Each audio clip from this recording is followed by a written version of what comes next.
Hej och välkomna till dagens film. Och nu ska vi prata om någonting som ligger mig personligen väldigt varmt om hjärtat. Det här är bilar som var de bilarna som man jobbade mest med och som var mest frekventa när jag själv började med Jaguarer för alldeles för länge sedan. I början på 90-talet så var det ju sådana här bilar som folk höll på med allra mest. De var inte så gamla då, de var 20 år gamla cirka. Men krävde en hel del jobb redan på den tiden kan man säga.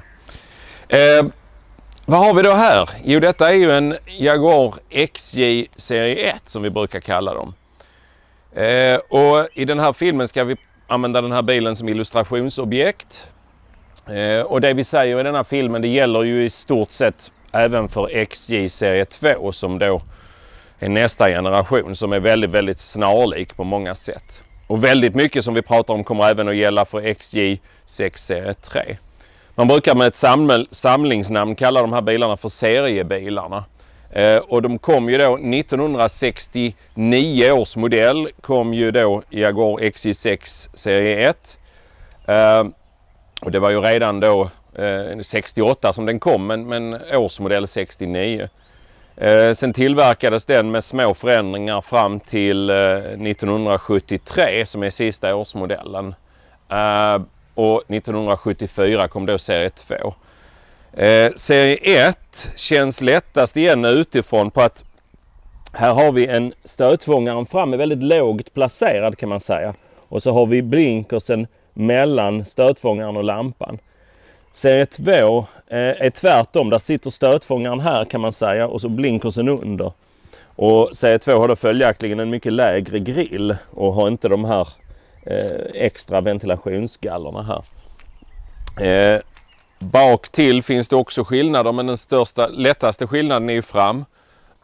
Bak så har ju serie 1 en väldigt liten, smidig, elegant lösning här. Och så har man nummerskyltsbelysningen i stötfångaren. En serie 2 har ju en lite större handtag här med nummerskyltsbelysning och så en slät stötfångare. Vad kan man då förvänta sig av en XJ6 serie 1? Det här är ju bilar som ligger lite i mellanlandet. Det finns ganska många bilar i objektform.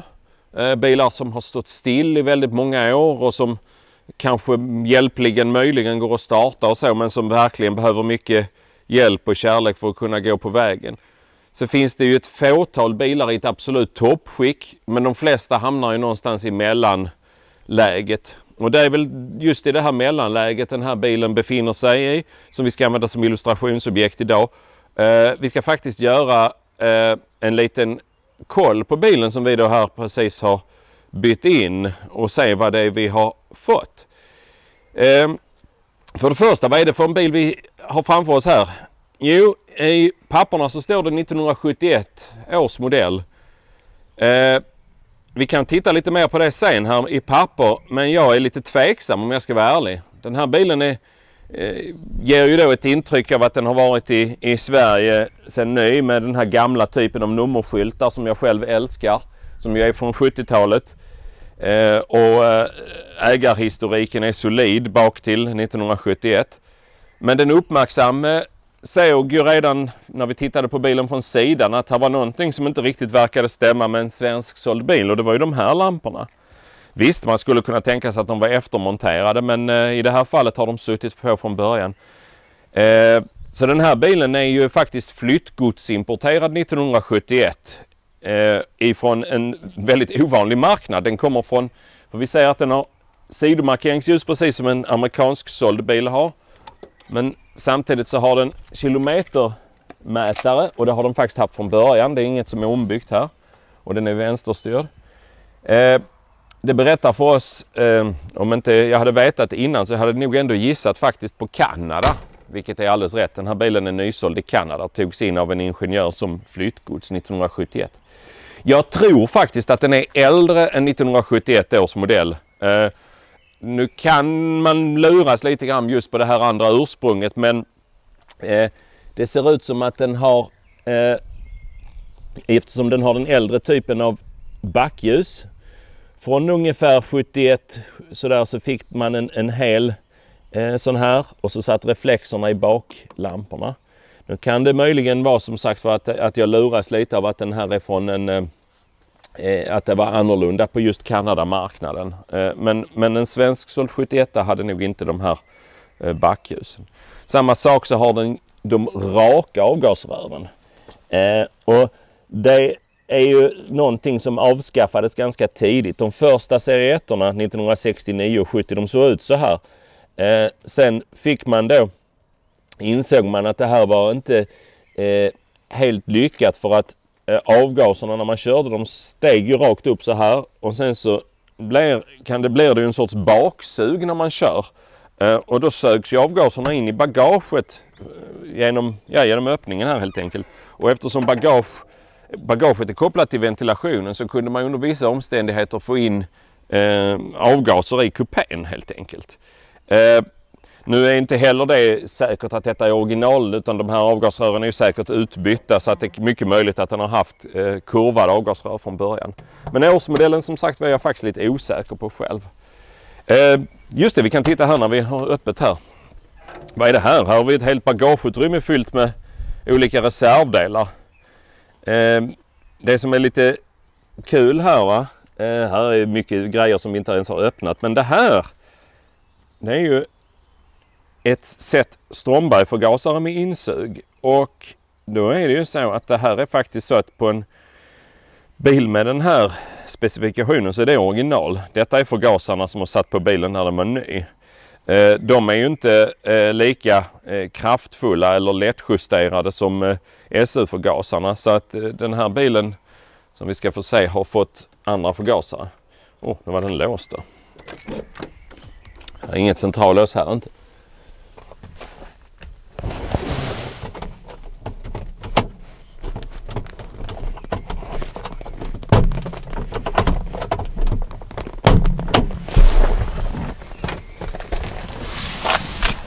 Det var inte så lätt det här.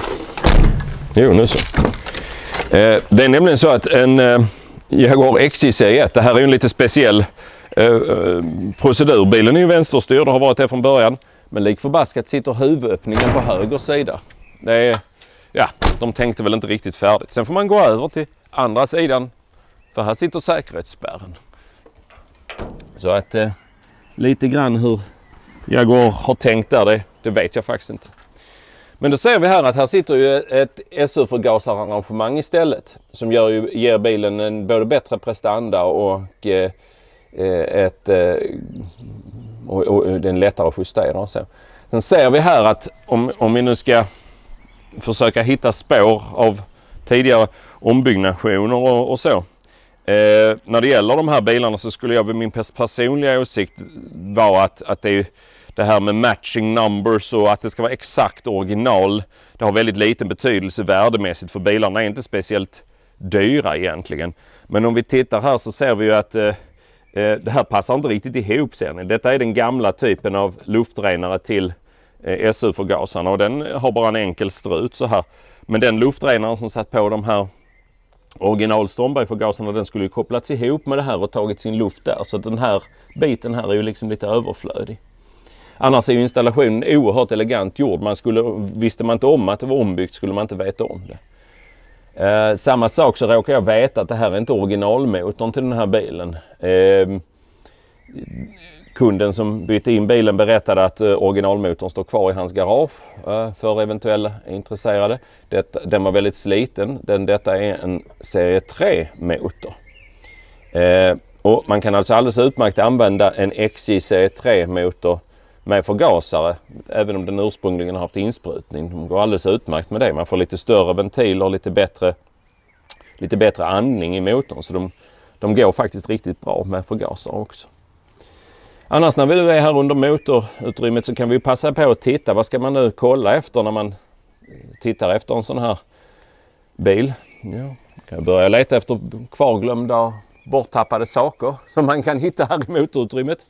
Här har någon ägare inspekterat någonting djupt ner och haft en pannlampa på sig. Här ser vi att man har haft lite problem att hitta ett väl passande batteri. Det här är ju kanske inte den mest eleganta lösningen, men den fungerar ju såklart. Ska man ha bilen på en konkur hade man ju fått klara avdrag för det. Annars är det ju det vanliga, hålla utkik efter oljeläckage, bränsleläckage, dåligt passande, alltså att allting sitter där det ska. XK-motorn som den här kallas, den kom ju redan i slutet på 40-talet med XK120.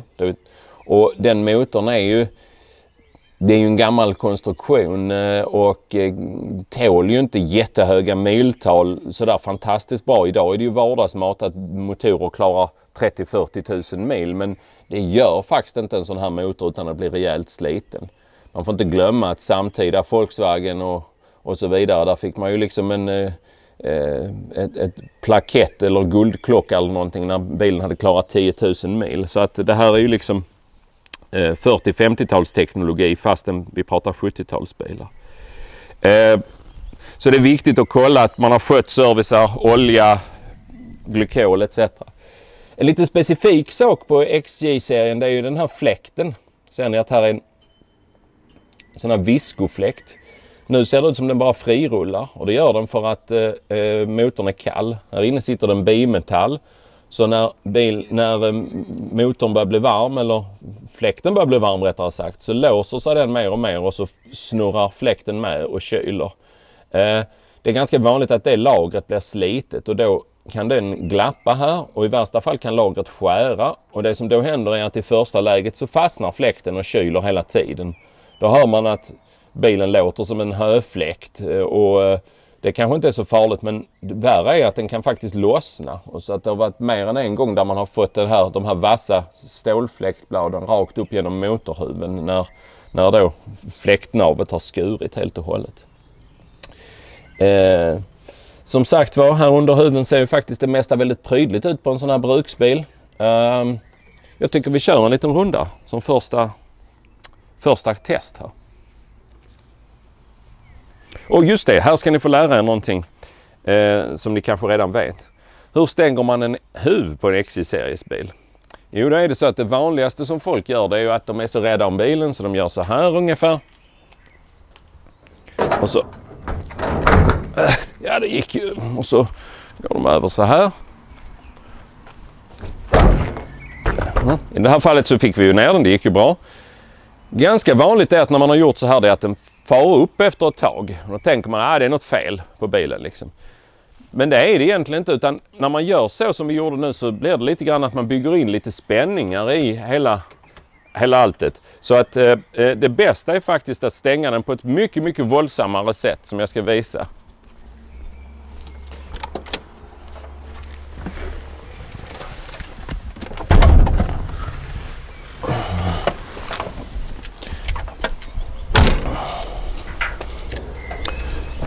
Då är det så att, nyckeln här är att man vill helst stänga båda samtidigt. Och då tar man ett tag här i fronten på huven och den andra en liten bit längre upp. Och så försiktigt med viss... Och sen så tar man fram sin trasa och torkar av fingeravtrycken. Då ska vi starta bilen här, och det här är en väldigt trevlig miljö att befinna sig i. Största skillnaden när vi sitter i bilen jämfört med en nyare seriebil, det är ju att vi har den här klassiska raden av strömbrytare här. På engelska kallas de för rocker switches. Jag antar att det betyder att man liksom skakar dem eller rock dem, alltså för att sätta på dem. Det är ju ganska förvirrande, man måste nästan läsa om man inte är van vid bilen vad de har för betydelse, och det gör ju att det kanske inte är det allra mest trafiksäkra eller smartaste, men snyggt är det i alla fall. Inredningen på den här bilen, när vi nu tittar på inför ett köp, den är ju en väldig blandning av bra och dåligt kan man säga. Instrumentbrädan är ju i kanonskick, råkar jag veta, utbytt i modern tid eller renoverad i modern tid. Jättefin i faneret, blank och fin. Innertaket är nytt och fint. Sätena är vad man brukar kalla patinerade, men hela och fina. Kan behöva lite kärlek. Dörrsidorna är vad jag skulle vilja påstå närmast sopor. Här är trasiga högtalare som hål, och det skulle verkligen behöva göras i ordning. Ratten är ganska sliten men återigen hel. Ska vi se. Startproceduren är här att man slår ju på tändningen såklart. Sen har vi ju 2 tankar på alla XJ. Av de här serierna. Den ska då skifta mellan... nu står den på vänster tank. Och då även bränslemätaren ska också visa bränsleinnehållet i vänster tank. Så skiftar vi då tank så byter den både bränslepumpen och även bränslemätaren ska visa vad som finns i höger tank.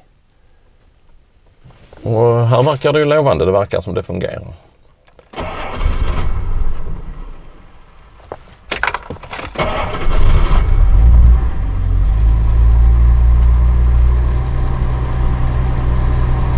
Startar upp snällt och fint, ja. Så får vi använda våra rocker switches och slå på ljuset. Detta är en sån här typisk sjuka på serie 1 och då även E-Type serie 2 och serie 3 som har precis samma ljusknappar. Att här i original så går all ström till hel- och halvljus går igenom knapparna. Det finns inget ljusrelä egentligen. Så det gör ju att de här knapparna lätt kan bli mer eller mindre uppbrända. Så att har man en då XJ serie 1 eller en E-Type serie 2 där halvljuset inte fungerar, då är ju en rätt så stor sannolikhet att det är själva knappen som helt enkelt är kass. Ganska vanligt fel faktiskt. Nu ska vi se, nu lyser inga instrumentbelysningar. Då får man trycka på en annan knapp. Ja, då kom det igång också.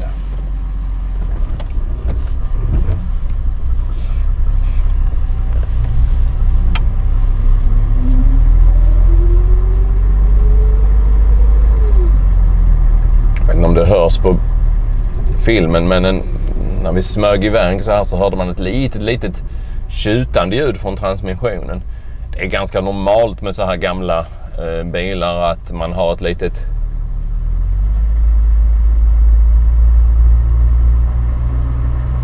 vinande ljud. Det var ingenting att alls vara orolig för. Det man ska hålla utkik efter, det är ju såklart att det inte är några att den inte har några tendenser till att slira vid växlingar. Växellådor på de här bilarna finns det ju flera olika. Vi har inte berört att det finns 2 olika motorer på de här bilarna i original. XJ serie 1 kom från början med en instegsmotor som var 2,8 liter. Jag tror effekten var ungefär 160 hästkrafter. Det var väldigt kortslag och ganska högvarvig och rätt pigg motor faktiskt. Ett klart steg uppåt jämfört med de gamla instegsmaskinerna som hade funnits på till exempel Mark 2 och så. Men den led tidigt av vissa, den var väldigt känslig vad det gällde bränsle-luftblandning och även tändningsinställning. Så många tidiga 2,8 fick tidigt motorproblem där kolvskador och sånt förekom på grund av att de ville spika. 2,8 hade då antingen en manuell växellåda med eller utan overdrive och kunde då också komma med automat. Och hade man en 2,8 så hade man en automat som hette Borg-Warner 35. Mer eller mindre samma växellåda som sitter i till exempel samtida Volvo. De stora motorerna däremot, 4,2 liter, de fick ju växellådor som först var BV8, alltså Borg-Warner 8, och sen blev den snarlika Borg-Warner 12. De bilarna då med BV8 och BV12, växellådorna är ju väldigt, väldigt slitstarka, men man får inte glömma att vi pratar om grejer som är över 50 år gammalt idag, så att slirar det eller känns allmänt sådär, växlar extremt hårt eller så, då är det ju antagligen dags för en växellådsrenovering. Och det finns ju många firmor som gör sådant här runt i Sverige. Vi har ju en ganska stor erfarenhet av automatlådor i Sverige på grund av det stora intresset för jänkebilshobbyn. Så att hitta en seriös firma som renoverar lådan bör inte vara speciellt svårt. Däremot blir det ju såklart ganska mycket pengar. Har man en låda som behöver renoveras så springer du ju snabbt iväg 15-20 000 och över det om man inkluderar arbetet. Så att växellådan när man kör bilen, testa att den växlar fint Och när man sen har bilen inne i verkstaden så får man ju kolla hur oljan ser ut. Att den är röd och fin och inte luktar bränt. Jag har provkört den här bilen tidigare här. Och jag blev väldigt förvånad egentligen. Man tänker att det här är en väldigt gammal bil och den ser ju ganska veteranmässig ut. Men den är faktiskt seriöst snabb. Nu kör vi på en mindre väg här så vi ska inte testa det, men fartresurserna är förvånande bra. Det har ju lite att göra med att den här har väl en högkomprimerad serie 3-motor och som verkar väldigt frisk, men den är ju faktiskt, ger man full gas i 70 så är man uppe i 120 på väldigt, väldigt snabbt faktiskt. På sin tid var det ju en seriöst snabb bil också. Den tävlade ju med liksom Mercedes 220 SE och även 280 SE med V8 280 SE 3,5 som de hette. Och så det här var ju bilar som ansågs väldigt, väldigt snabba för sin tid. Och de hade ju också en revolutionerande teknik som vi sen ska se när vi har bilen inne i verkstaden. Jaguar på den tiden var ju en tillverkare som på många sätt faktiskt låg i framkant vad det gällde vissa utveckling. Även om de verkade så konservativa så var man pionjärer inom det här att använda hjälpramar och väldigt mycket gummilagringar för att få en kombination av väldigt bra komfort men samtidigt fantastisk väghållning. Och som ni märker här så är det så att den här bilen går ju fantastiskt mjukt och fint på vägen. Väldigt bra komfort och samtidigt stabil. Det som inte känns modernt idag, det är styrningen. Nu ser ni här på filmen att bilen behöver ju ganska akut en framvagnsinställning för ratten står ju väldigt, väldigt snett när vi försöker köra rakt fram. Nu svänger vi höger men då har vi fortfarande ratten i vänsterläge. Men förutom det så är ju styrningen ganska otäck innan man har vant sig egentligen, för att styrservot är ju så fruktansvärt starkt. Ni ska få se här när vi svänger runt här framme att man behöver liksom minimal ansträngning. Så att när man kör en sån här bil så är det liksom fingertoppsgrepp som gäller för att man ska inte svänga för att man ska ha lätt att hålla rak kurs. Och det där blev annorlunda med tiden. En serie 3-bil har ju betydligt lättare servo, så att alltså inte alls lika stark servo. Då ser ni här att man svänger ju så här, och återgången är inte heller den bästa när man är van vid moderna bilar. Så att styrningen är faktiskt nästan lite otäck för de som inte är van vid dem. När man har kört ett tag så kommer man väldigt snabbt in i det, att det är små rörelser som krävs. Den är ganska direkt styrd och som sagt var det inte mycket kraft som åtgår. Annars som sagt, vad ska vi hålla utkik efter när vi kör? Vi ska titta på de här mätarna. Oljetrycket, vad ska då det ligga?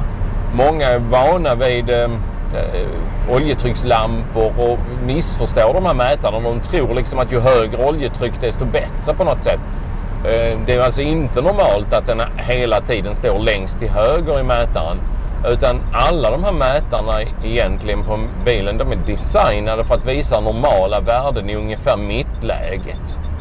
Och då ser ni här att det stämmer, den ligger ju ungefär i mittläget.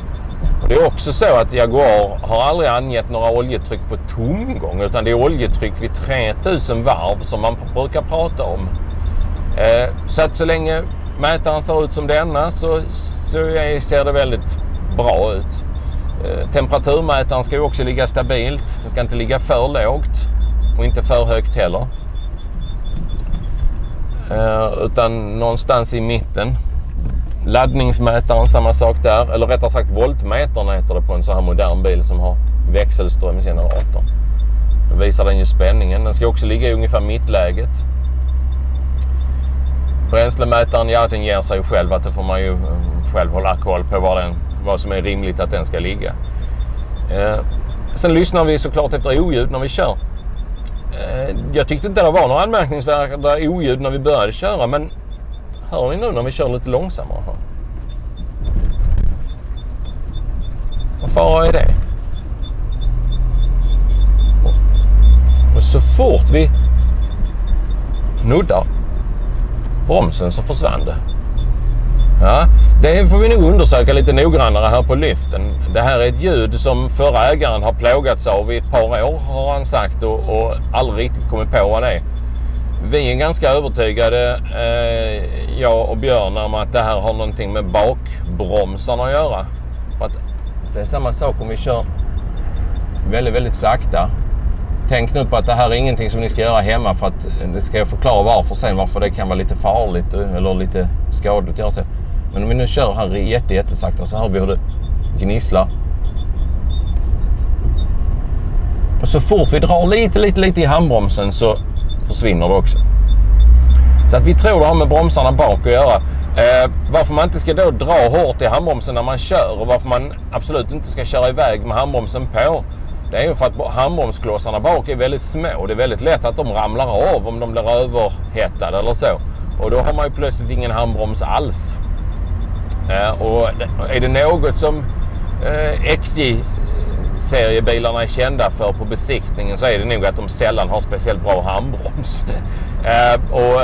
Någonting som ägarna brukar vara oroliga för när de kör in till en besiktning är just att handbromsen ska ta för lite, för att det är ju någonting som de kanske själv känner lite onödigt, eftersom bilen är automatväxlad och man använder den här parkeringsspärren mest, så blir det ju så att det blir inte använt ordentligt. Vi ska titta lite på det under bilen sen och ge lite tips och råd om hur man åtgärdar handbromsen. Nu hör ni, så fort vi bromsar in lite så försvann vårt lilla ljud. Så det får vi titta på lite mer sen. Sen när vi kör bilen fungerar i övrigt. Vad har vi nu här? Får läsa på dem. Hazard warning. Ja, det är ju så att det var ju inte självklart 1969 att man hade varningsblinker. Verkar fungera utmärkt. Titta på, ser ni på de här lamporna här mellan. Det är väldigt, väldigt snyggt. Det ser väldigt, väldigt klassiskt ut. Den här knappen kan jag redan från början, så att den fungerar inte, för den är helt lös. Nu tror jag också att där står rear window. Jag misstänker faktiskt att bilen inte ens har elbakruta, men det kan vi titta på lite sen. Map, ja, vad är det för något då? Den lilla kartläsningslampan som sitter där. Väldigt vanligt att de inte fungerar, men här fungerar den. Det här är ju då till instrumentbelysningen. Det är lite svårt att se nu här, men när vi stod i skuggan innan så tyckte jag nog absolut att det fungerade. Wiper, slow and fast, ja. Slow. Ja. A little bit faster får vi nog säga kanske. Sen är det så att det här tror jag att här upptäcker ett av bilens fel. Ja. Torkarna parkerar inte som de ska sen, utan det kanske man kan sätta in under kategorin små fel som man kan tänka sig att leva med, för att det kan vara rätt krångligt att hitta felet. Oftast beror det ju på en trasig parkeringskontakt i torkarmotorn, men man kan ju också bara helt enkelt stänga av dem när de är på rätt läge. Washer, det är ju alltså sprutet. Det kommer inte mycket vatten där, va? Den låter, men det händer inte mycket. Jo, titta. Det här var bara väldigt länge sedan det var använt. Och då är det så att det sitter en backventil i de här. Så att väldigt vanligt är ju att om den fattas, att det tar en evig tid att få upp trycket och kanske inte ens fungerar. Sen är det fan, slow and fast. Ja, det är ju in i bilen alltså.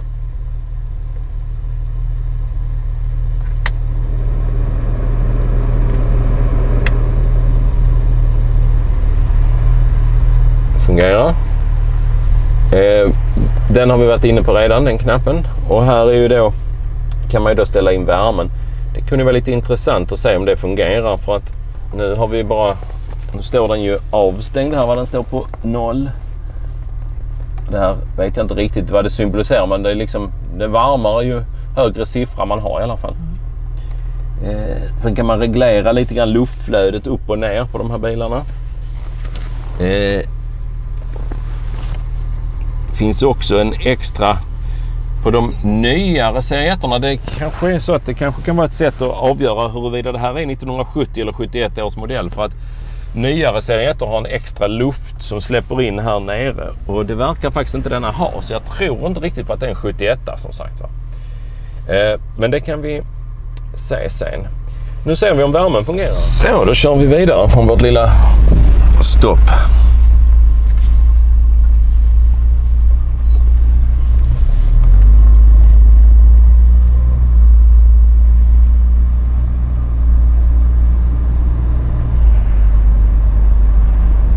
Som sagt, för den växlar fantastiskt fint genom. Går riktigt bra i motor och växellåda. Många gånger man köper, som sagt, det är ju mycket bilar som har stått oerhört mycket och kanske liksom varit sådana här projekt som har varit igång. Liksom folk har haft väldigt stora ambitioner men aldrig någonsin blivit riktigt färdiga med. De bilarna går ju oftast inte speciellt bra. Där rökte den. Ja, som ni såg så får vi klara oss utan vår extra kamera nu. Den hade ett litet missöde här. Men vi kör vidare ändå. Vi har ju huvudkameran med oss. Jo, som sagt, det som jag nämnde innan, det var ju att många bilar har stått väldigt mycket och fungerar dåligt. Även om de kanske är hjälpligt körbara, så är det liksom att ja, där är alltid något. Det är liksom dåligt ihopsatt och ja, många gånger har folk varit på och många olika renoverare har varit igång och det har liksom aldrig blivit riktigt färdigt eller riktigt bra. Själv ägt ett antal sådana bilar. Den här bilen känns faktiskt ganska genuin och då känns som att den aldrig har varit helt isärplockad och så, utan man har liksom förbättrat och reparerat efterhand. Hade det inte varit för det här kvittrande ljudet så hade det varit en väldigt behaglig körupplevelse faktiskt.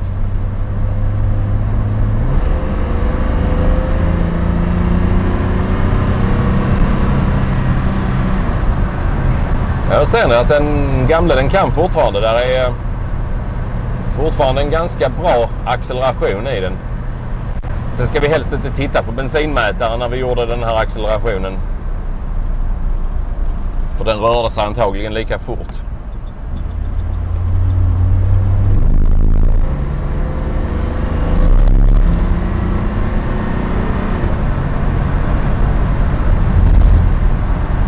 Fick vi till och med köra om en bil här.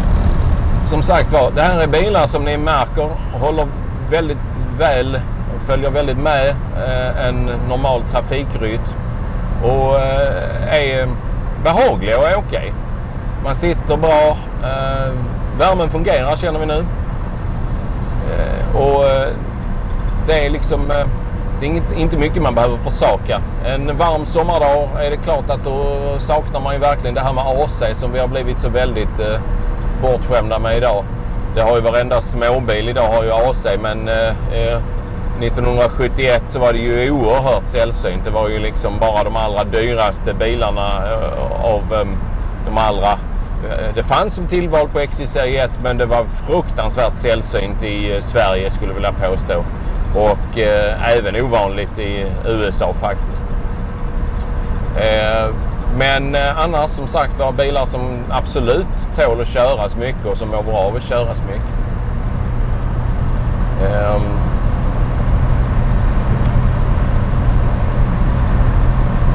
Vad ska vi mer tänka på när vi sitter här? Jo, det blev lite tråkigt när vi åkt så här långt. Vi får nog ta och starta radion, va? Här sitter någon som tittade in i bilen och sa vad underbart, här sitter originalradion kvar. Ja, jag var lite skeptisk till det uttalandet redan från början, för jag tänkte att dörrarna bar ju spår av ganska extrema på sin tid högtalarinstallationer, så jag kände att här har knappast originalradion suttit kvar sedan 1971, för att då borde det inte sitta stora 6,5 tums högtalare i dörrarna och hänga sladdar efter det, utan här har nog varit någon mera avancerad installation på 80-talet kändes det som. Och mycket riktigt när jag började titta på det här så fungerade ju inte radion heller. Jag vred på den och det hände ingenting. Den lös inte ens en gång. Och sen började jag känna, men är inte det här lite mystiskt? Så, ja. Så här bra var den radioinstallationen som ni ser. Det kan säkert bli trevligt om man lämnar in den här radion på någon specialist och renoverar och bygger om den för till exempel Bluetooth och så. Men i nuläget så har vi ju ingen radio alls kan man säga. Ni ser också att hålet är uppsågat. Här har alltså suttit en modern enkel DIN-radio vid något tillfälle. Original så ska ju det här hålet vara mycket mindre och så ska det sitta 2 hål vid sidan för sådana här rattaxlar som ju den här gamla radion har. Så den skulle ju suttit fastskruvad i sina axlar helt enkelt. Det är en sån sak som att vill man ha en bil i ett sånt här konkursskick så att säga, då är det inte det lättaste att hitta en sån här radiopanel. Är man nu ute efter en bil som man ska bruka och kanske ha vissa moderna bekvämligheter och så, då är det på ett sätt, ja, jag skulle inte vilja säga att det är bra, men på ett sätt är det nästan skönt att någon annan redan har slaktat det här radiohålet. För då hade jag, om jag hade ägt den här bilen, så hade jag köpt en modern stereo men med retro-look. Det finns ganska många sådana och till ganska bra priser. Som ser lite gammal ut med kromad framsida och så vidare. Men som har allt det här med att du kan strömma musik och ha Bluetooth handsfree och allting. Då hade den ju passat som en smäck i det hålet. Vill man ha det här konkursskicket på denna bilen, ja då måste vi hitta en original sån här panel som inte är uppsågad. Och det är inte det lättaste. Vad jag vet så nytillverkas de inte. Och de flesta bilar har ju någon gång genom åren fått en modernare radio monterad så att hålet har blivit, ja, uppsågat helt enkelt. Och så att är det liksom det här sista 100% i originalskicket man är ute efter, då är ju det där lite synd. Dörrsidorna är ju lättare som är uppsågade här. De kan ju en specialist renovera, eller man kan köpa helt färdiga, kompletta, fina dörrsidor ifrån olika specialister i Storbritannien och montera det själv ganska inom citationstecken enkelt. Den här färgen på inredningen är nog tror jag den vanligaste på den tiden, beige. Den kallas för biscuit. Den är, ja, kexfärgad och är ju en ganska vanlig färg. Nu är den ju ganska, jag skulle vilja säga att den är lite mörkare i den här bilen än vad den borde vara på grund av att den helt enkelt är lite smutsig. Man kunde säkert göra underverk med rätt produkter och få det att se snyggare ut. Nu är vi snart tillbaka på firman och då är åtminstone jag ganska nyfiken på att få hissa upp den här bilen och se vad som döljer sig under, vad som då är gjort på den här bilen. Jag anar att här är ganska mycket gjort på fram- och bakvagn. Dels för att jag har hört av tidigare ägare som ägt bilen i 20 år. Han har berättat om vad han har gjort. Det finns en hel del kvitton och sånt också, men inte alltid. Så är det ju ofta när man gör det själva att man kanske inte alltid sparar på allting liksom vad som är gjort och så, utan det är ju någonting man själv vet och kommer ihåg. Men han berättade att han hade gått igenom ganska mycket i fram- och bakvagn och även det motormässigt. Men dessutom så känner man ju att bilen går väldigt bra på vägen. Många gånger så är det ju så att en 50 år gammal bil som är i stort sett orenoverad, den är ju inte speciellt trevlig att köra, utan där känner man hela tiden att den vill gå sin egen väg över vägen och att den studsar och hoppar i ojämnheter och det är massa klonk och oljud. Här är det ju så att vi har bara ett oljud som vi stör oss på, det är ju det här visslandet eller kvittrandet. Annars, om ni lyssnar här så det är väldigt tyst och fint över ojämnheter. Så att vad är då viktigast när det gäller en XJ serie 1 eller 2 om man ska köpa en sån? Ja, vill man ha en bil i utställningsskick, då gör man nog klokt i, alltså ur en ekonomisk synvinkel, om det inte är resan dit, det vill säga renoveringen i sig själv som är vad man vill, så gör man nog klokast i att köpa så färdig bil som möjligt. För att de här bilarna är inte speciellt dyra. En riktigt fin serie 1. Jag menar, ja. I Sverige är det ytterst få bilar som kostar över 200 000 kronor.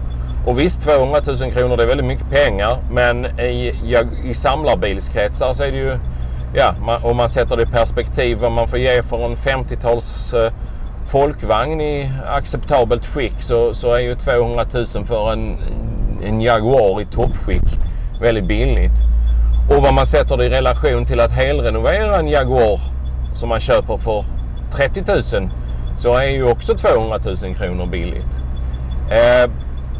En serie 2, de är billigare, de anses lite mindre samlarvärda på grund av lite, ja det är ju att man gjorde lite kompromisser designmässigt tycker man på grund av amerikanska lagkrav. Den har inte lika snygg inredning. Ja, och generellt sett så brukar ju serie 2 anses vara mindre samlarvärd än serie 1 på något vis. I alla fall en serie 2 är absolut toppskick, det är kanske 150 000. De här icke-toppskickbilarna, jag menar det, du kan få en körklar serie 2 som är ganska risig för, ja jag vet inte, säkert ner mot 35 000. Men den är ju verkligen inte i speciellt trevligt skick. En bil i det här skicket, en serie 1, ja, jag skulle vilja säga att just den här bilen är ganska ovanlig. Den är, vad vi vet, ganska väldigt sund i karossen. Den är kosmetiskt sett, har den en hel del övrigt att önska vad det gäller både inredning och lack. Men den är ju då både mekaniskt och plåtmässigt i ett väldigt gott skick. Här är en bil i detta skicket, ja, 50 till 80 000 kanske är väl liksom någon sorts going rate. Och återigen, vill man ha utställningsskick så ska jag ärligt säga att det är tveksamt om det är lönt. Men är man ute efter ett trevligt bruksskick så är det ju en helt annan sak. Hör ni, ju långsammare vi kör desto mer irriterande blir vårt lilla ljud. Och nu bromsar jag lite och det är helt borta. Och tillbaka.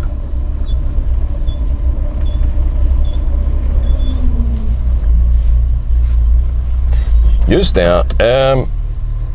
Knappar och sånt. Det här är ju en gammal bil. Blinker sitter ju som vanligt här. Och där sitter också ljustutan så kallat. Men för att slå på helljuset ordentligt då har vi ju en knapp på golvet. Ska vi titta utanför bilen hur den gjorde här nu.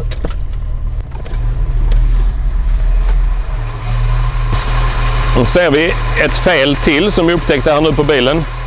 Det är ju att på helljuset så borde ju, jag anade det när jag såg ljusbilden här på garageporten, men på helljuset så borde ju även de här huvudstrålkastarna kopplats in. Så att här, nu är helljuset bara på de yttre strålkastarna. Det är fullt godkänt för bilprovningen, men vi vill ju att den ska lysa på alla 4 såklart. Så nu ska vi gå runt bilen och titta här nu innan vi kör in den, Lennart. Då är det ju så att jag nämnde här när vi provkörde bilen att lacken inte är den bästa. Det följer med massor med dokumentation där det framgår att bilen blev ordentligt genomgången med bland annat en hellackering 1984. Då ska vi ju komma ihåg att de bilar som tillverkades 1984 så är ju de flesta skrotade sedan länge. Så att 1984 är ju snart 40 år sedan, så att den är omlackad för snart 40 år sedan. Och nu är det så att om man står så här och tittar på bilen så ser vi att den är lite matt, absolut, va? Men vi ser ju ändå liksom att den ser ju ändå hyfsad ut och man tänker att det här kan vi nog få upp lite glans om vi lägger ner lite jobb med en polermaskin eller alternativt lämnar den till en specialist. Den ser ju prydlig ut såklart. Tittar vi då noggrannare så ser vi att på många komponenter så har vi att lacken är... Här ser vi till exempel, jag vet inte om det går att se det på filmen, att det är lite krackelerat. Alltså här Här är, och vi har också på vissa ställen så ser man att det är här, titta, ser ni här att här är liksom små blåsor som inte är rost, utan det här är någon sorts antagligen någon sorts reaktion mellan den gamla och den nya färgen. Att den här bilen är ju från början lackerad med någon sorts cellulosalack, och 1984 använde man säkert en lösningsmedelsbaserad lack när man lackade om den. Så att lacken är ju alltså på det viset att på vissa andra, sen är det ju lite såna här saker att den har blivit skadad och skavd och så, men det är ju mer normalt slitage. Men man ser även här på bakluckan att här är det ganska mycket av de här små blåsorna. Så att det enkla svaret är att den här bilen kommer att med en polering kommer den såklart att se mycket bättre ut. Den kommer att se blank och fin ut och fyller man i de här stora skavmärken och sånt med lite färg så kommer den att säkert se acceptabel ut för de flesta. Men ska man få bilen riktigt fin så krävs det faktiskt en total omlackering. Och då ska man nog helst ta bort det mesta av all gammal färg egentligen, så att man slipper sådana här reaktioner framöver. Kromet är däremot i fantastiskt bra skick för att vara original. Det är blankt och fint, och med en enklare uppputsning kommer det att se riktigt bra ut. Lite sådana här små prickar i ytan, men ovanligt bra verkligen. De här listorna funderade vi lite över, jag och Björn som har sett så många sådana här bilar genom åren. Först tänkte jag att det här är kanske original eftersom den kommer från Kanada. Men jag tror egentligen inte det, utan det här är ju Daimler-listor. Egentligen Daimler Van den Plas. Och då är det ju så att Daimler Van den Plas fanns ju bara i lång hjulbas, så den här bilen är ju kort. Men tittar vi då riktigt noga så ser vi att de här bakdörrslistorna, de är ju nerskurna. Den här är ju avklippt här och tillbockad. Det är inte original. De sitter också ganska dåligt. Man ser att de är liksom lite lösa så här. Så det här är någon eftermontering. Ganska snyggt faktiskt, men det är inte original på just den här bilen kan jag säga. Utan troligen är det väl monterat då 1984. Annars dörrar. Någon minimal rostansats i någon hörna. Vi ser spår av tidigare rostskyddsbehandling. Här ser ni förresten något intressant. Ni kommer ihåg att jag var tveksam till bilens årsmodell hela tiden. Det här tyder också på en tidig bil. Det här är den gamla typen av dörrlås som egentligen ser precis likadana ut som en Jaguar Mark 10 eller så. Omkring 71 så fick man en modernare typ av låskista som sen hängde med hela vägen upp till serie 3-bilarna. Men dörrar ser riktigt friska ut.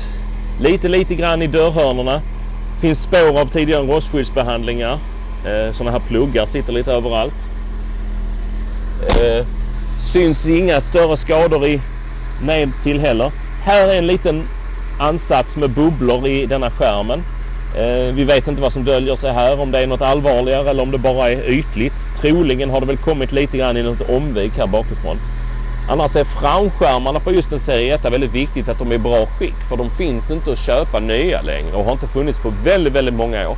Det finns firmor som marknadsför framskärmar i till exempel England, men då är det ombyggda serie 2-framskärmar där man har liksom satt på en annan noskon, och de har ju fel profil här. Serie 2 har en mer skärmbreddare kan man säga. Så att det ser inte riktigt rätt ut med en sån skärm som dessutom är fruktansvärt dyr. Så att har man en serie 1 med originalframskärmar så får man försöka rädda dem även om de har lite skavanker. Här är ett typiskt ställe där de brukar vara rostiga. Det finns inga tecken på varken rost eller gamla spackellagningar här runt lampan. Samma sak här ner till. Känns väldigt fin. Den här framskärmen verkar faktiskt väldigt frisk. Och i och med att det är över nästan 40 år sedan den blev omlackad så borde fusklagningar ha kommit upp. Här ser ni också en lite intressant grej att titta på.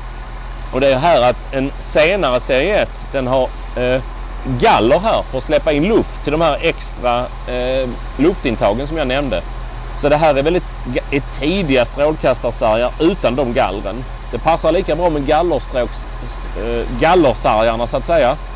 Och det är väl ingen som tänker på det direkt, men här ser vi att det är tidiga sådana utan galler.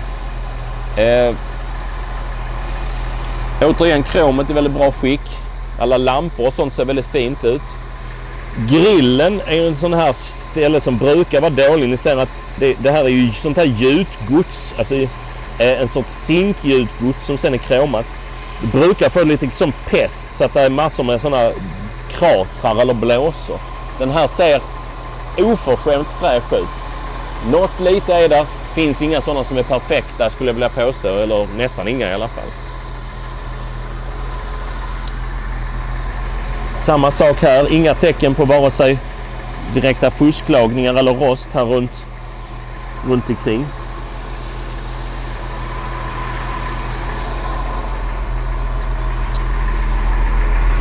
Och här är heller inga rostblåsor här nere. Här är någon liten, återigen, om man känner här, man ser det knappt, men man känner att det är lite ojämnt från någon spackling eller lite blåsa. Så ser ni också här att säkert på 80-talet så har bilen fått innerskärmar i aluminium.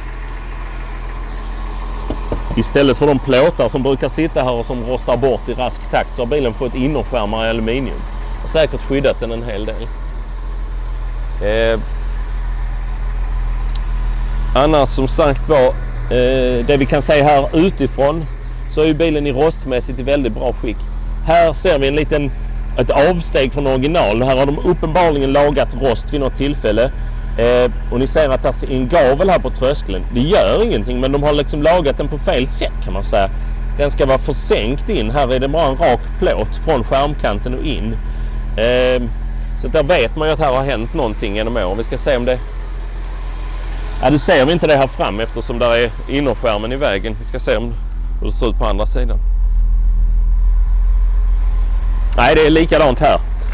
Så vi kan inte visa hur det borde ha sett ut, men det ska i alla fall inte se ut så om man är noggrann. Annars, återigen, skärmkanter, allting, ingen synlig rost. Väldigt fräsch i karossen. Här bak brukar man ju också ha mycket rost i de här plåtarna runt tankarna och runt avgasrören. Det ser vi bättre när vi har hissat upp bilen vad det är för skick på detta. Då tar vi in den, tycker jag.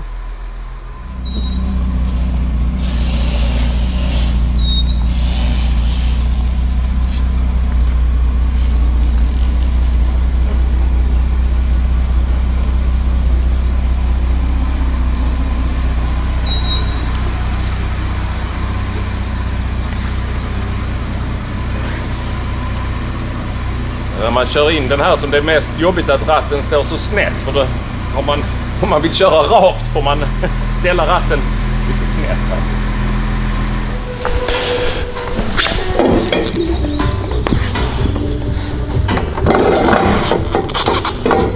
Det här är något som är väldigt viktigt när man hissar upp bilar, att man ska hissa på rätt punkter och att man säkerställer att de är friska dessutom. Särskilt när man då håller på med äldre bilar. Vi skrotade för många år sedan en likadan bil där den var så rutten att vi fick lägga stora träbalkar under den för att den inte skulle vikas på mitten när vi hissade upp den på lyften. Så att säkerheten är ju det viktigaste, att man ser till att det som man hissar på, att det dels är framförallt att det tål att man hissar på det. Här är det ju några små ploppar som sitter på domkraftsfästena, och det är ju något sånt som kan vara rätt så skadat ibland. Nu ska vi se.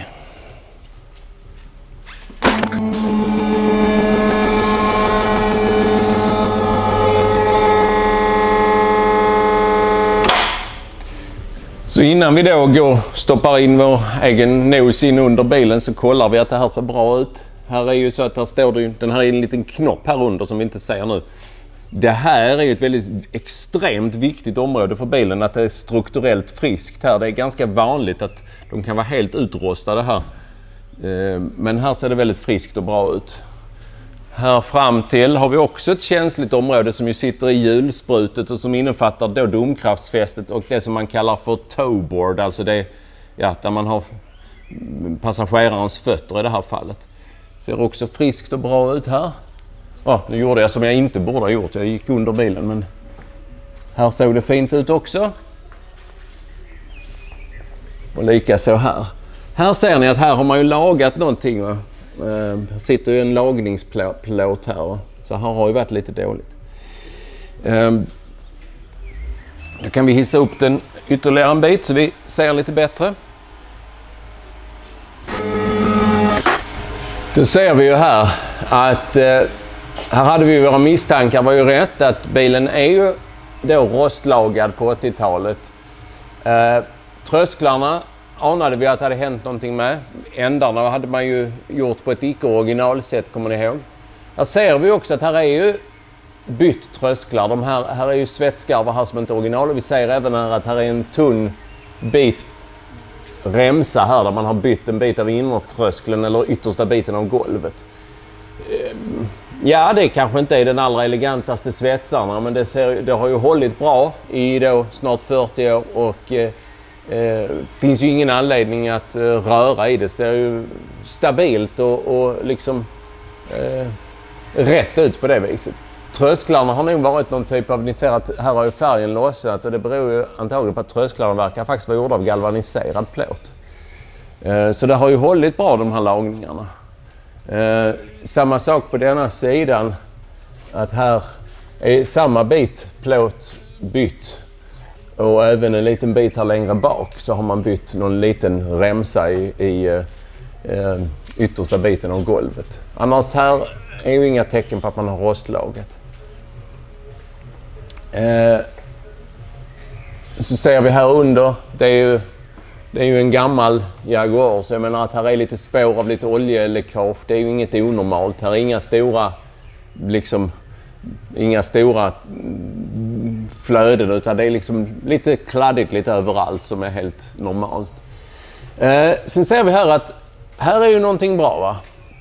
Styrväxeln är ju förhållandevis nybytt, ser ni. Det är ju en utbytesstyrväxel. Det är väldigt vanligt att styrväxlarna läcker olja, och det är ju ganska dyrt och besvärligt att åtgärda det, eller besvärligt är det inte, men det är svårt att få tag på bra kvalitet på renoverade styrväxlar. Och renovera styrväxeln själv är ett sånt här jobb som kan vara ganska svårt. Ser ni här också att här sitter på, här är det lite kul för här kan vi jämföra. Här har vi original spindelled, nedre spindelled, som har suttit egentligen på Jaguarer ända sedan vissa riktigt tidiga bilar, ända sedan Mark 7 hade exakt samma led egentligen. Den är ju smörjbar som ni ser, och det är ett skimsad led. Med tiden blir de slitna och kanske dammskydden skadade och det kommer in smuts, och då är det ju så att man kan köpa nya likadana delar och renovera de här lederna. Men den bättre lösningen är ju att montera den nya sortens led som då fortlevde ända fram till X300 dagar 1997. Den är förseglad och mycket bättre. Den håller bättre och är mycket lättare att jobba med. Den kostar några hundra mer, men den är mycket lättare att använda. Det som är viktigt är att när man monterar den, många gånger när vi har sålt den här modernare typen av led, så har kunderna kommit tillbaka och sagt att den passar inte. Nej, vad det passar inte? Jo, den går inte igenom. Ni ser att här ska man ju då, muttern sitter ju här uppe, och man ska liksom putta igenom den genom själva spindeln. Det är ett runt hål här i den här plattan här, och så ska hela den här igenom där. Och då har den inte passat, har den inte gått igenom, för hålet har varit för litet här, har de sagt. Ja, men det är inte så konstigt, för att det de inte har förstått är att de inte har tagit bort hela den gamla leden. För att här är det ju så att denna leden, den är ju liksom en byggsats, och den övre, ska man kalla det, lagerbanan till den här kulan, det är ju en ring som är lite skålformad, och den ringen, den blir ju kvar när man plockar ut det här, så den måste man också knacka ut, annars passar inte den moderna leden. Så här har vi en på var sida, nya leden på vänstersidan och gamla på högersidan. De här skålarna är väldigt viktiga, att de är i bra skick, kan vara rostiga, och C1-skålarna går inte att köpa, är väldigt svåra att få tag på. Man kan använda C3 också, det är någon liten skillnad, man får flytta något av de här fästhålen. Vi ska se om vi Annars ser vi här också en känslig punkt på alla seriebilar. Den här kylarbalken, den kan vara helt upprostad. Och är väldigt, väldigt viktig för bilens struktur faktiskt. Vi kan hissa ner bilen lite så vi ser. De här kan vara väldigt rostiga på ovansidan. Nu kommer vi inte riktigt åt att se det för att här är de här innerskärmarna i vägen. Men det som är viktigt är att om man ska kontrollera en sån här bil riktigt noga själv, det är att man kollar den här balken runt och man kollar den här frontplåten. Framvagnen som sagt var, den kan i sällsynta fall vara rostig i själva balken, men det är väldigt sällsynt. Där ser vi också den här konstruktionen att framvagnen sitter i en stor hjälpram, på engelska subframe, som då sitter gummiupphängd i stora gummifästen här. Och det gör ju att man kan ha en ganska avancerad hjulupphängning men samtidigt ha en mjuk och fin gång. Här sitter gummifästen här också. Alla de här gummifästena kan ju bli dåliga och svaga och då börja separera. Här ser vi lite grann att de här börjar bli lite, de här bakre fästena på denna skulle man nog på sikt vilja byta. De börjar separera lite i gummit, ser ni. Men det är det som gör att man kan ha både bra väghållning och en väldig komfort. Sen ser ni här att här sitter det är ganska nybytta även styrleder. Stötdämparna ser nästan nya ut. Lite smutsiga, men de är nästan till nya. Vi ser tecken på ganska så regelbundet underhåll. Här sitter ett av nyaste typens oljefilter. Överhuvudtaget så ser det ganska bra ut här. Så var det ju det här ljudet. Här ser vi ju Jaguars klassiska bakvagn som ju är någonting som är hängt med ända sedan E-Typen och Mark 10 i grund och botten. Den har ju sina bromsar inne vid diffen istället för ute vid hjulen. Den har 4 stötdämpar, fjäderben, 2 på var sida. Den är inte världens mest lättjobbade. Det är en fantastisk bakvagn som är gjord för att vara egentligen mer för racing egentligen än för gatbruk. Nu anar vi ju att det har något med bromsarna att göra, det här ljudet. När vi körde bilen här ute på gården så hörde Lennart ljudet ganska tydligt från vänster bak. Se om vi kan. Nu hör vi ingenting såklart.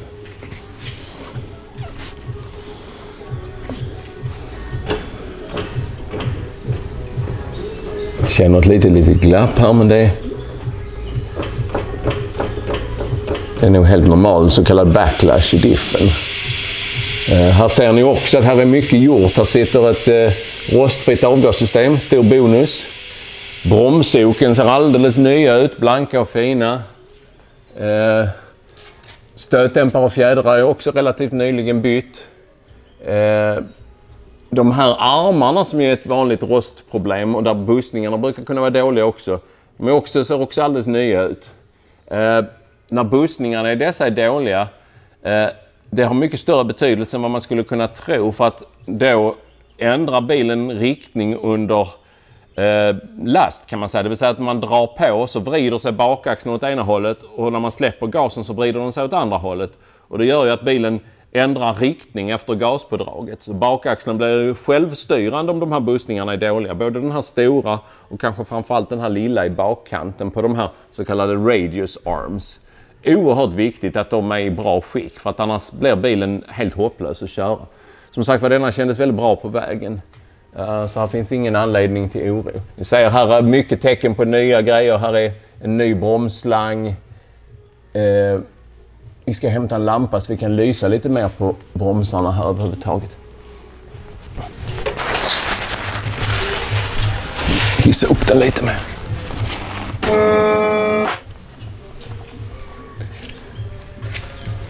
Ja. Nu ser vi lite bättre här att ni ser att oken är alldeles fina och blanka. Massvis med bromsbelägg kvar. Men handbromsen då? Hur far och funkar den, tänker ni nu? För att här ser vi ju handbromsvajern här, va? Och den är ju kopplad. Vad är den kopplad till? Ja, Ska ni se här kommer den ju från under bilen. Vi har ju en spak som sitter under, som är en sån här paraplykrycka som kommer utifrån under rattstången kan man säga. Och sen drar den ju i detta här och så drar den i vajern.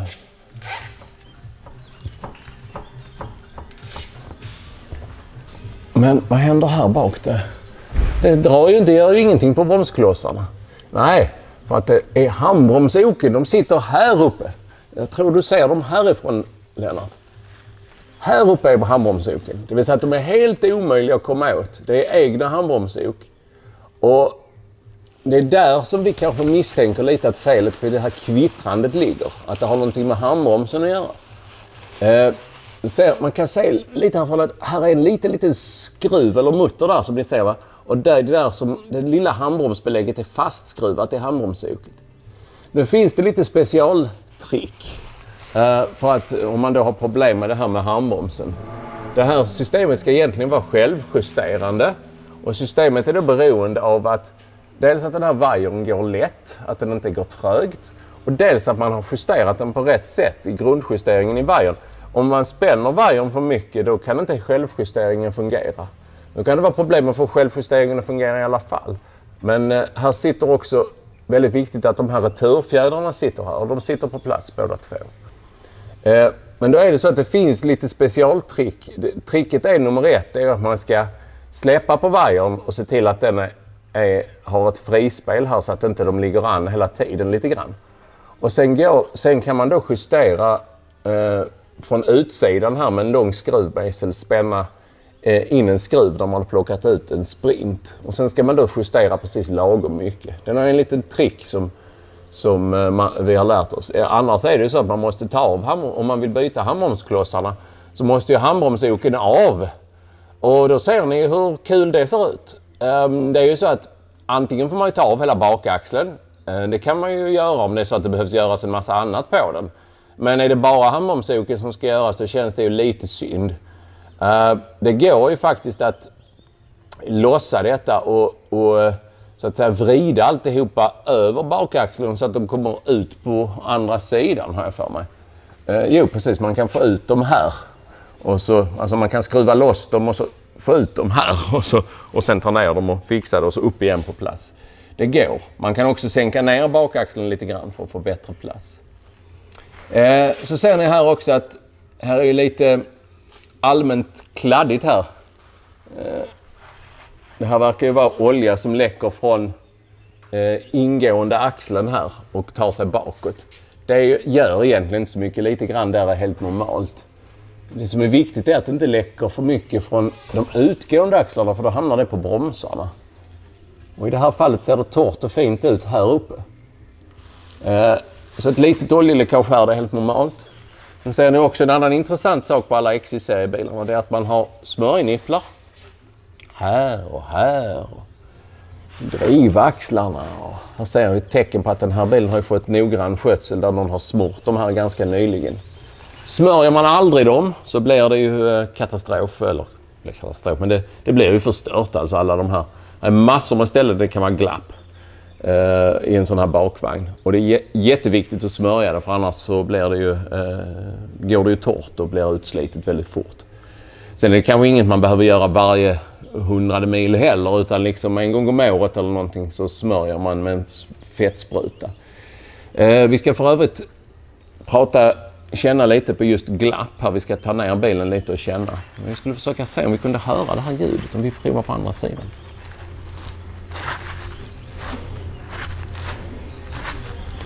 Nej, hörs ingenting här heller. Vi är fortfarande inte riktigt säkra på vad som orsakade ljudet. Vi ska kalla på en expert här alldeles snart. Vi pratar lite om de här bakplåtarna. Här under sitter ju tankarna. Här är bakplåtarna i väldigt bra skick. Sannolikt att byta på 80-talet. Färgen börjar släppa här, men de blir inte rostiga. Mittplåten bak här, den är ju i sämre skick ser ni. Här är ju en rejäl rostskada som man ju nog har gjort vissa försök att laga tidigare med dåligt resultat. Detta här är ju så att på ett sätt är det inte speciellt viktigt, det är inte strukturellt viktigt för bilen, men det ser tråkigt ut och den här skulle man ju gärna vilja ha lagat. För det ser ju absolut tråkigt ut. I övrigt ser ju bagagerumsgolvet fint ut, men just här har man ju varit på och lagat förut och det har kommit rost igen och blivit ett absolut dags att göra någonting. Här ser vi återigen de här fästena som håller fast hela den här subframen, bakvagnsbryggan, är ganska lätt att ta ner. Sitter ju med 8 sådana här skruvar och så plus då fästena för radiusarmarna. Och såklart bromsledningar och sånt, men alltså det går ganska fort att ta ner den på marken. Många gånger när folk ska gör det självjobb så gör de mest konstiga genvägar för att kunna lämna bakvagnen på plats. Men det är ju oftast mer jobb, det är ju oftast enklare att helt enkelt ta av den. De är också viktiga, lätta att byta. Man behöver inte alls ta ner bakvagnen för att byta dem. Man kan ju byta en i taget helt enkelt, att man liksom stöttar under den. Men det är också en sån sak som jag borde ha nämnt innan vi hissade upp bilen, att just på en seriebil eller en XJS för den delen eller E-Type så är det viktigt att kolla att de där är friska, för att om de är dåliga så kan det ju faktiskt vara så att det är ingenting som håller bakvagnen nu utom dem. Utan den här är inte så kul att få i huvudet heller. Förutom att det blir skador på bilen så är det ju så att det är inte så bra om den här stannar kvar på marken när vi hissar upp bilen. Och ännu sämre om den ramlar ner när bilen väl är upphissad. Här är en annan sak, titta på. Ni ser hur trångt det är mellan avgassystemet och bakvagnen. Jättetrångt här förbi bromsoken. Här på denna bilen hade vi inga oljud alls. Det var ingenting som slog i, men det är väldigt vanligt att det slår i när man kör. Och det kan vara fruktansvärt svårt att justera det, särskilt med ett rostfritt system som kanske har lite halvdamm passform och väldigt hårt dessutom. Här har vi på tal om oljud. Växellådan. Den ska ju vara gummiupphängd så här, va? Ni ser att här är en fjäder och lite gummin här. Det ska vara så, den ska kunna röra sig lite, det är meningen. Men om allt detta är i dåligt skick, här är flera olika gummikomponenter här inne och här är en fjäder, då rör den sig alldeles för mycket, och det är samma sak där, att drar man då på så slår den i och blir väldigt osköna ljud. Avgassystemet, här är återigen en ledtråd på att det är en ganska tidig bil. De första bilarna hade sådana här flexrör, precis som på en Jaguar Mark 10 eller Mark 2. Och det är ju sånt som är lätt att fixa, men det är ganska dyrt faktiskt. Ett komplett avgassystem i rostfritt är ju säkert 10 000 kronor idag. Och då när man ska byta det så är det ju, kan man ju nästan ge sig den pappan, drar av pinbultarna i grenröret och så för det nya grejer med sig. Så sådana saker ska man inte avfärda. Det viktigaste är ju bilens kaross och faktiskt motor och till vissa delar inredningen. Men det är ju så att man ska inte avfärda små grejer heller.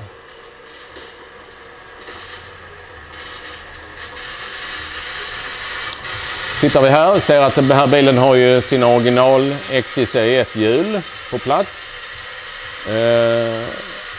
De har lite avlånga sådana här ventilationshål. Snobbringar, en ganska stor kapsel. Så det var i väldigt bra skick för övrigt. Däcken är bytta i modern tid. De är kanske inte helt nya, men de är förhållandevis nya och visar inga tecken på torrsprickor eller så de får väl duga så att säga. Vi ser återigen stötdämparna rätt friska, nya. Vi ska se hur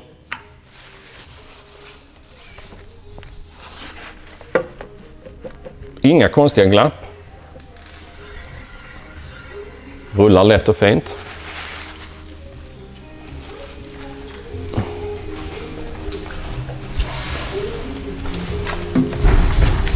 Samma sak här, inget konstigt.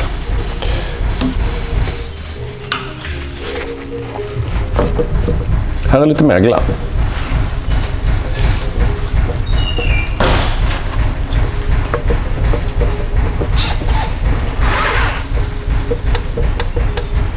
skulle spontant sett tro att det är hjullagret som glappar lite.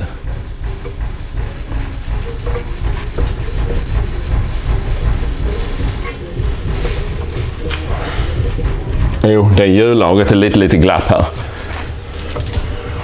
Inga oljud, går lätt. Så det kan man justera, där sitter en justermutter här bakom. Jag tror att vi justerade det på en XJS för inte så länge sedan, här för mig. På en av filmerna. Daimler 250. Daimler 250 var det, till och med det, ja. Det var en Bertil Mernstens Daimler, ja.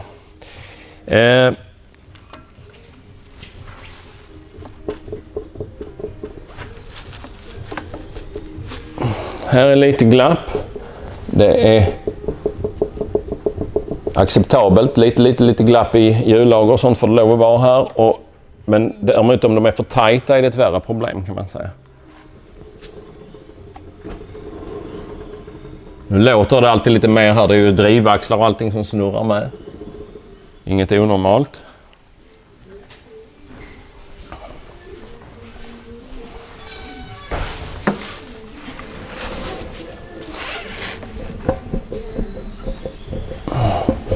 Här ska vi kanske be den här experten komma också. Här tycker det var lite mer. Vi ska höra vad Björn säger.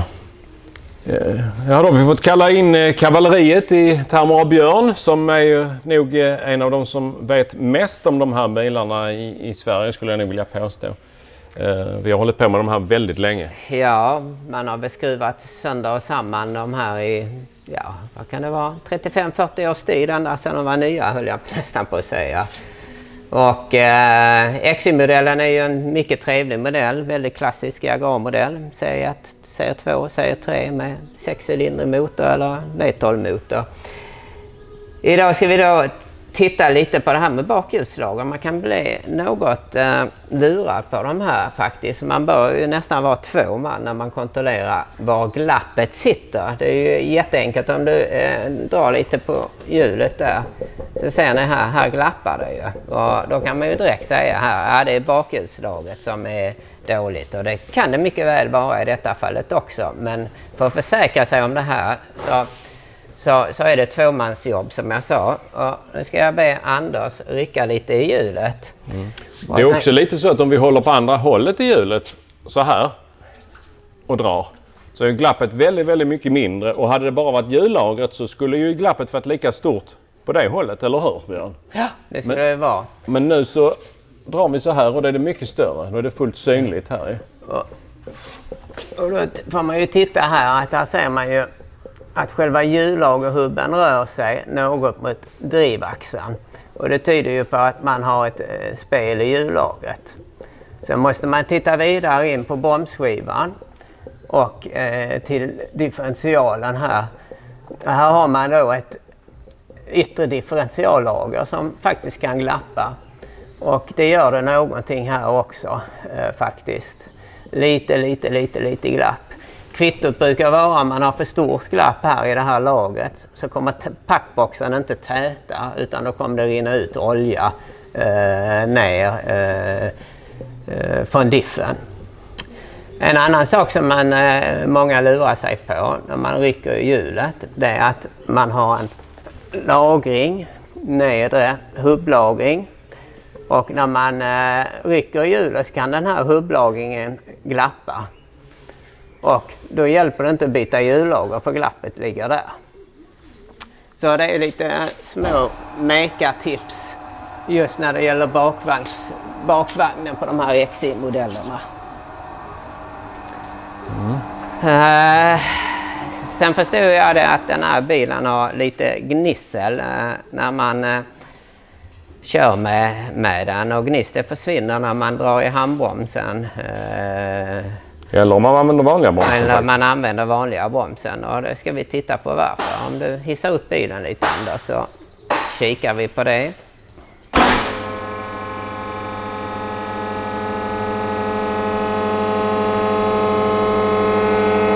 Då ska vi smyga in under den här Jaguaren.